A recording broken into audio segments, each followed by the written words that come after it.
මං අද පෙන්නන්න යන්නේ මේ මගේ ගෙවත්තේ මං හිටවලා තියෙන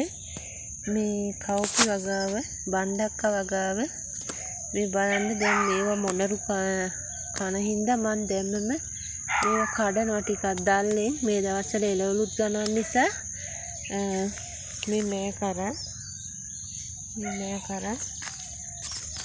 තියෙන්නේ මේ කරා දැන් මං කඩාගත්තු එළවලු ටිකක් පෙන්නන්න මේ මම මේ කරල් මේ බණ්ඩක්ක මේ තියෙන්නේ ගහේ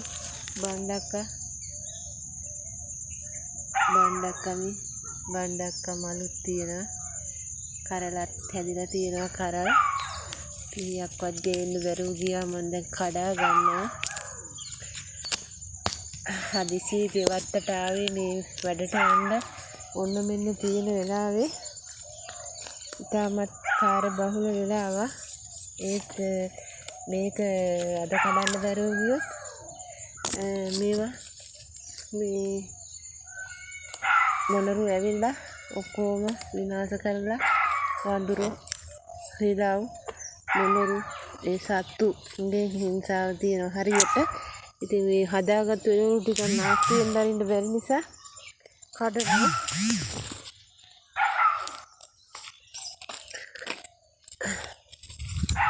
මේ බලන්න ඉතාමත් වේගයෙන් වැඩ ටික කඩන්නේ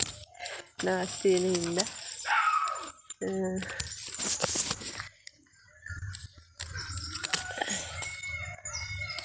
එහෙම කඩන්නත් හොඳ නෑ ඉතින් ගහට හානි කරයි බට් දැන් එහෙම කරන්න වෙලා තියෙනවා මගේ බණ්ඩක්ක දැනට මෙච්චරයි මට වෙලා යන නිසා දැන් මම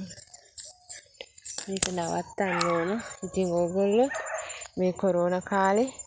මේ පහ වුණා අපිට ඒ කොරෝනා වගේ ගම් වතුර ඒ වගේ ස්වභාවික ව්‍යසන තිබියදී අපි මේ වගේ දේවල් මේ වගාවන් කරලා මේ අධික මිලට එළවලු ගන්න ඕනෙත් නැහැ එතකොට දැන් ඔයා දැක්කනේ මගේ නෑ කරල් වගාවේ මේ හැදීගෙන එනවා හැමදේම නෙගටිව් පැත්තට හිතන්නේ නැතුව අපිට පුළුවන් දෙයක් කරලා අපේ ජීවන පැවැත්ම සඳහා කටයුතු කිරීම ඉතාමත් වැදගත් වෙනවා මේ එහෙනම් ඕගොල්ලෝ මේ වගේ පුංචි වගාවක් කරලා එළවලු ටිකක් හදාගන්න උත්සාහ කරන්න good morning